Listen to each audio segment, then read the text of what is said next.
Well, Coach, thanks for joining us. The Broncos are coming off a sweep against, a split against first place Denver, and now you have first place North Dakota. So obviously, it doesn't get any easier this weekend for the Broncos. No, just the regular grind of the NCHC. Again, like we just lean into these. We enjoy them. We love the competition.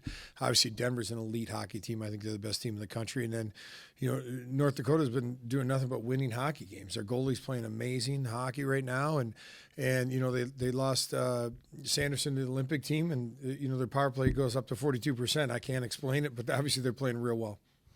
What did you learn, or what did you see as the big difference between Friday and Saturday night last weekend? Well, I thought certainly power play opportunities were a huge key. Like they took advantage on Friday and scored 3, and we only had 2 power plays, or 2.5, I would say. And then, on Saturday, we had 8 opportunities and we buried 3 of them. And I think that really helped us gain some offensive momentum in the game as well. At the end of the day, they still probably outplayed us by a little bit, but not a lot. And Denver's a solid and deepest hockey team as there is in the country. But I thought we stood our ground. We hung in there, and I thought we played real good hockey. Can you take anything from the first series with North Dakota that was here a month ago? Well, I think you take it from this league, and that's winning in this league is hard. And you better be ready to compete. And, the first game was 1-1 hockey game into the third period, and we got a 5-on-3 advantage. We scored in the next one. Also, now it's 3-1. We get the empty netter the next night.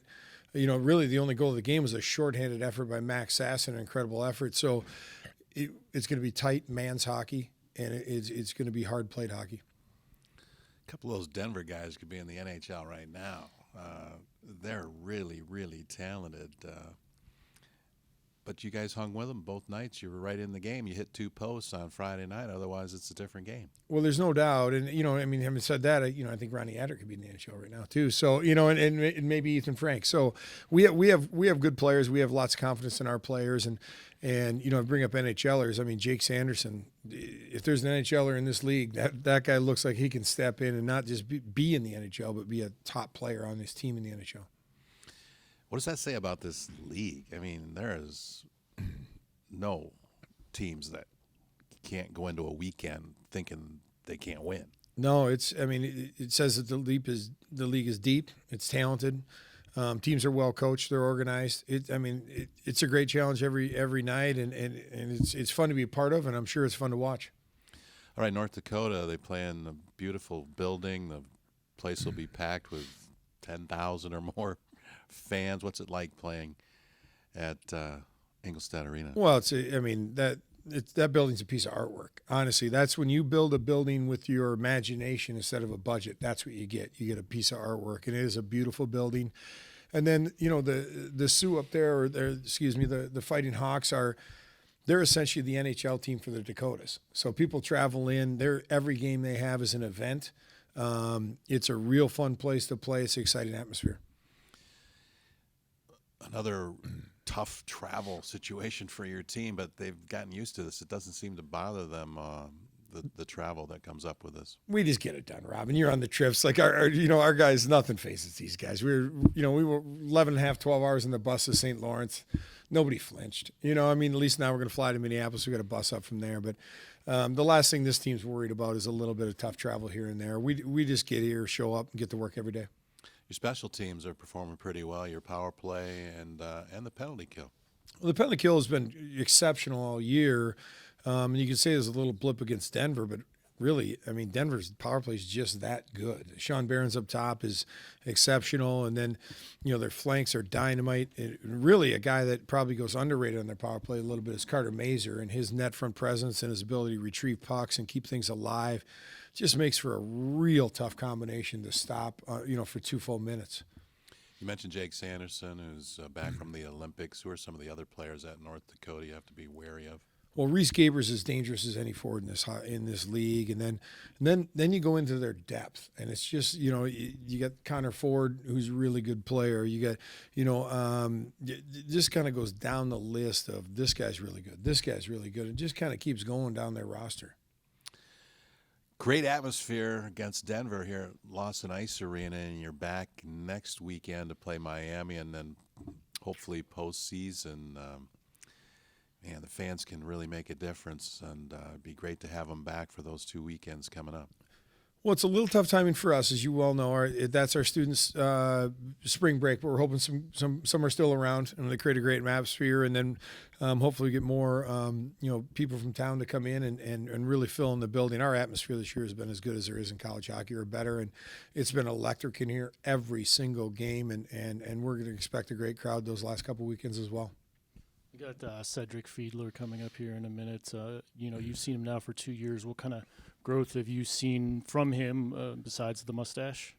Well, the mustache is spectacular, and I complimented him day one, and he was a little, I think, worried about it because our past no facial hair policy, but I think it's wonderful. That's just him being him. This kid comes and works every day. He's got a smile on his face. He's a great teammate, and he's a really, really good hockey player. He can skate to the end of the earth. He never gets tired. It's incredible. I've seen his offensive game have some moments now of real good, and I think it's coming. And I think in another year or two, he's going to sign an NHL contract. All right, big split over the weekend with Denver. Cedric, what did you see kind of was the difference between Friday and Saturday? Well, on Friday, I felt like we weren't very ready in the beginning. Like, they were all over us in the first period. That's how I felt. And as the second and third period came along, we just kind of lost it, weren't really in it, and lost the game, of course. And then, very importantly, we won the game on Saturday, which is huge for us. Big bounce back on Saturday. You got North Dakota this weekend. You swept them at home. Obviously, they're going to be ready for this series. You've made the trip up there for the playoffs last year, so you kind of know what you're in for. Just talk about playing a team like that. Obviously, a huge opportunity to play in North Dakota. It's a very fun rink to play at, good atmosphere. We're preparing very good here this week to play 2 great games in North Dakota and get a sweep. Cedric, after Friday night, what was the mindset of the guys to turn it around and come back and play such a great hockey game the following night? What was going through your minds, the preparation and everything, as you come off a loss, feeling bad about it, and turning the page and getting after it the next game? Well, yeah, obviously there's nothing we could change on Friday. The game was over, so we just kind of put that game aside and prepared for the game on Saturday. And it's a 0-0 game, and just got to prepare for that like every other game. You beat North Dakota here twice at Lawson Ice Arena. I think Western Michigan and North Dakota play a similar style. How do you see the Fighting Hawks as you get ready to play them? I mean, it's going to be a very physical game, obviously. We have to play with a lot of speed and have to be in their ozone and create chances to beat them for sure. You've chipped in offensively with some assists, and you're getting the puck to the net. Yeah. Feel like that first goal's coming around here anytime? Well, yeah, hopefully. I had a couple of great chances even this weekend here. Hoping it's going to come here pretty soon. Can you talk about the defensive responsibilities that you have to have when you play next to Mikey Joyo, knowing that he's going to kind of jump in there in any chance he can during a rush or just to help out offensively? Yeah, of course. Like playing with Mikey, I'm for sure the safety valve in the back. Got to make sure in case something goes wrong, we got a guy in the back to bail us out. Yeah, I mean, if I get the chance to join on the rush, I'm for sure going to join. But for sure, priority is to stay back and make sure nothing goes wrong.